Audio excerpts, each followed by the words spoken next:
নমস্কার, শিক্ষা কুটিরের আরও একটি নতুন আপডেটে তোমাদের স্বাগত জানাই। তোমরা দেখছো তোমাদের প্রিয় শিক্ষা কুটির। তো জেন পাস ইউজি 2024 বিএসসি নার্সিংয়ের যে ফর্ম, সেই ফর্ম ফিল আপ সংক্রান্ত খুঁটিনাটি বিষয়গুলো আলোচনা করব এবং যোগ্যতা সহ কোন কোন বিষয়ে পরীক্ষা দিতে হবে, বয়সের যোগ্যতা কি রয়েছে। আমরা জানি জেএনএম এবং এএনএম এর ফর্মও বেরিয়ে গেছে। তো জেন পাস ইউজিরও কিন্তু ফর্ম বেরিয়ে গেছে, ফর্ম ফিল আপ শুরু হতে চলেছে। তো আমরা একবার দেখে নেব যে কবে থেকে শুরু হচ্ছে না হচ্ছে, ডেট ক্যালেন্ডার কি রয়েছে এবং জেন পাস ইউজিতে কি কি অড কোর্স আছে এবং যে কোর্সগুলো তোমাদের ভবিষ্যৎ গড়ে দিতে পারে, তো সেই কোর্সগুলো নিয়ে আজকে আলোচনা করব। তো যাই হোক, একদম শুরুতেই চলে যাব।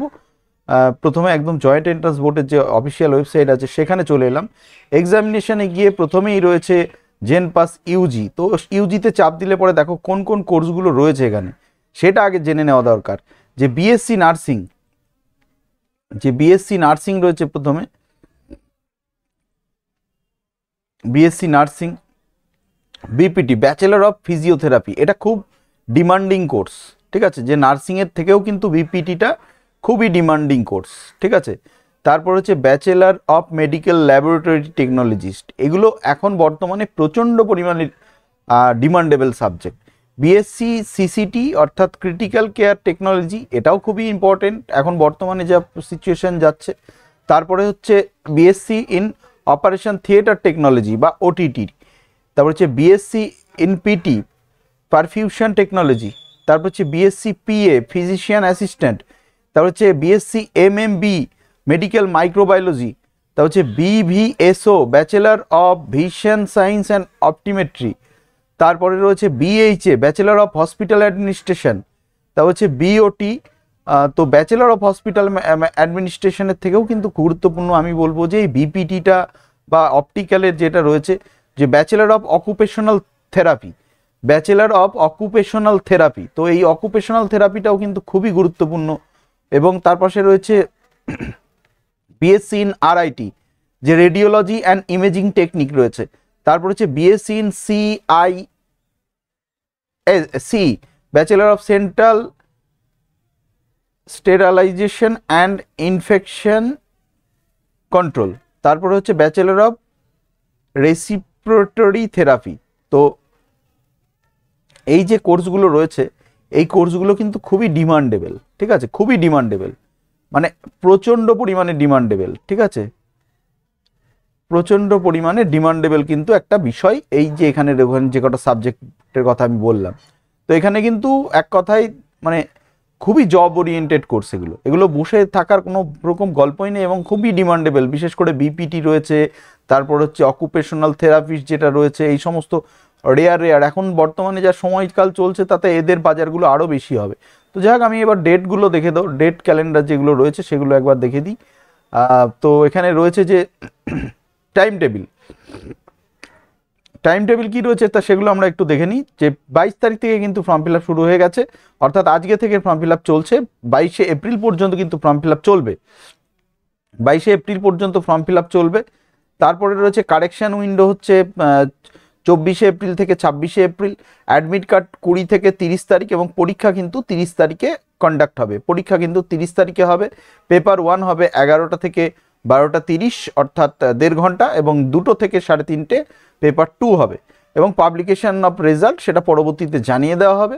তো এবার আমরা আরও জেনে নেব যে এখানে কোন পদের জন্য কি কি যোগ্যতার প্রয়োজন রয়েছে, সেগুলো আমরা একবার জেনে নিই। ইনফরমেশন বুলেটিনে গিয়ে আমরা একবার দেখে নেব যে কোন কোন যোগ্যতা মানে পদের জন্য কি কি যোগ্যতা রয়েছে। তো আমরা চলে এসেছি যে মূল পেজটায়। পরীক্ষা কবে হচ্ছে আগেই বলে দিয়েছি, 30শে জুন পরীক্ষা অনুষ্ঠিত হচ্ছে, 30শে জুন পরীক্ষা অনুষ্ঠিত হচ্ছে এবং কোন পদের জন্য কি কি যোগ্যতা লাগবে সেগুলো একবার দেখে নিই। যে এইখানে কি কি কোর্স রয়েছে সেগুলো তো আমি বলেই দিলাম, যে নার্সিং রয়েছে, বিপিটি রয়েছে, বিএমএল আইটি রয়েছে, তারপরে সিসিটি রয়েছে, ওটিটি রয়েছে, পিটি রয়েছে, পিএ রয়েছে, বিভিএসও রয়েছে, এমএমবি, এবং এগুলো কিন্তু খুবই গুরুত্বপূর্ণ একটি কোর্স বলা চলে। তো যাই হোক, এবার পরীক্ষা যে পেপার 1 এবং পেপার 2 এর জন্য কি কি সাবজেক্ট থাকবে, কত নম্বরের পরীক্ষা অনুষ্ঠিত হবে, ঠিক আছে। যে দুটো পেপার 1 এবং পেপার 2, এবং paper 2 is for admission BHA course only, paper 1 is for other course. তো মানে ব্যাচেলর অফ হসপিটাল অ্যাডমিনিস্ট্রেশনের ক্ষেত্রে কিন্তু পেপার 2টা কার্যকরী হবে, আর পেপার 1টা কিন্তু শুধুমাত্র প্রত্যেকটি সাবজেক্টের জন্য। ফিজিক্স থেকে 15টি থাকবে, কেমিস্ট্রি থেকে 15টি থাকবে, তারপরে হচ্ছে বায়োলজিতে 15টি, বেসিক ইংলিশ 20টি, লজিক্যাল রিজনিং 20টি, মোট 85 নম্বর, এবং 15 নম্বর রয়েছে 2 নম্বর করে ফিজিক্সের 5টি, কেমিস্ট্রির 5টি, আর বায়োলজির 5টি, মোট 15, টোটাল 100টি প্রশ্নের কিন্তু পরীক্ষা হবে। টোটাল নম্বর হচ্ছে 115, টোটাল 115। এবং বিএইচ এর ক্ষেত্রে কিন্তু এই পেপার 2টাও দিতে হবে। ফিজিক্যাল সায়েন্স রয়েছে, ম্যাথমেটিক্স রয়েছে, আর তোমার রয়েছে জেনারেল নলেজ রয়েছে, বেসিক ইংলিশ, লজিক্যাল রিজনিং। যারা বিএইচএ করবে তাদের কিন্তু দুটো পরীক্ষায় দিতে হবে। এবার সেক্ষেত্রে হচ্ছে সিলেবাস যেটা রয়েছে সেটা কিন্তু 11 এবং 12 ক্লাসের স্ট্যান্ডার্ডের সিলেবাস রয়েছে এখানে। পেপার 1-এর 11 এবং 12 ক্লাসের যে সিলেবাস রয়েছে, ঠিক আছে, বিএইচএ বাদে। আর বিএইচ এর জন্য যেটা রয়েছে সেটা কিন্তু মানে মাধ্যমিক স্ট্যান্ডার্ডের মানে মাধ্যমিক স্ট্যান্ডার্ডের কোশ্চেন হবে। তো স্কোরিং মেথড তো যেটা রয়েছে সেটা আমরা বলেই দিলাম। তো এটা কিন্তু ওএমআর সিটে পরীক্ষা হবে, ঠিক আছে, ওএমআর সিটে পরীক্ষা হবে, এবং ব্লু এবং ব্ল্যাক পেন দিয়ে কিন্তু তোমাদের ওই গোলগুলো করতে হবে, সার্কিটগুলো। এবার আমরা যোগ্যতাগুলো, বয়সগুলো সেগুলো একটু দেখে নেবো যে কি কি রয়েছে। যে এজ লিমিট, ঠিক আছে, এজ লিমিট কি কি আছে, ঠিক আছে। Eligibility criteria for admission, only female candidates আর eligible for admission BSc nursing course in government college. তো শুধুমাত্র বিএসসি যে নার্সিং, সেই নার্সিং পড়ার জন্য শুধুমাত্র মেয়েদেরই বিএসসি নার্সিংরা পড়তে পারবে। ফিমেল ক্যান্ডিডেটস আর eligible for admission BSc nursing course in private college under JENPAS UG, ঠিক আছে। তো ফিমেল ক্যান্ডিডেটটা কিন্তু বেসরকারি কলেজের জন্য এখানে কিন্তু পড়তে পারবে। এবং both male and female candidates আর eligible for admission in all course except BSc nursing. BSc nursing ছাড়া কিন্তু প্রত্যেকটি কোর্সের জন্যই তারা এলিজেবল।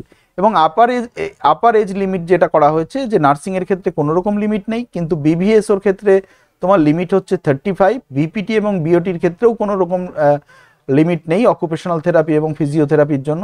তাছাড়া অন্যান্য যে সমস্ত রয়েছে সেগুলোতে 40 করে রাখা হয়েছে। এবার তোমার যে প্রত্যেকটি কোর্সের জন্যই কিন্তু এইচএস পাস থাকতে হবে, এবং নার্সিংয়ের জন্য ফিজিক্স, কেমিস্ট্রি, বায়োলজিতে 45 করে নম্বর পেতে হবে, ঠিক আছে। 45 মিনিমাম এগ্রিগেট কিন্তু রাখতে হবে, ঠিক আছে। আর এসসি এসটি ওবিসিদের ক্ষেত্রে 40%। তো তোমার হচ্ছে বিপিটি আর অন্যান্য কোর্সের জন্য 45%, আর বিভিএসওর জন্য কিন্তু 50% কিন্তু লাগবে মিনিমাম। আর তোমার হচ্ছে বিএইচএ এবং বিওটি অকুপেশনাল থেরাপিস্টের জন্য কিন্তু কোনো নম্বরের বরাদ্দ নেই, কোনো নম্বরের বরাদ্দ নেই। তবে কিন্তু ফিজিক্স, কেমিস্ট্রি, বায়োলজি এবং ইংলিশ কিন্তু পড়তে হবে, অর্থাৎ সায়েন্সের ছেলেমেয়েরাই কিন্তু অকুপেশনাল থেরাপিস্টের কোর্সটা করতে পারবে। আর প্রত্যেকটারই কিন্তু তোমার এইচএস পাস থাকতে হবে। তো এই ছিল মোটামুটি যোগ্যতা। তোমরা মোটামুটি ফর্মটা ফিল আপ করতে পারো। তো ফর্মটা ফিল আপ করা শুরু করে দাও যারা রয়েছে। এগুলো খুবই অড কোর্স, এবং এগুলো করলে পরে জব ওরিয়েন্টেড কোর্স, ভালো হবে। তো যাই হোক, দেখতে থাকো, শুনতে থাকো শিক্ষাকুটির। ভালো থেকো।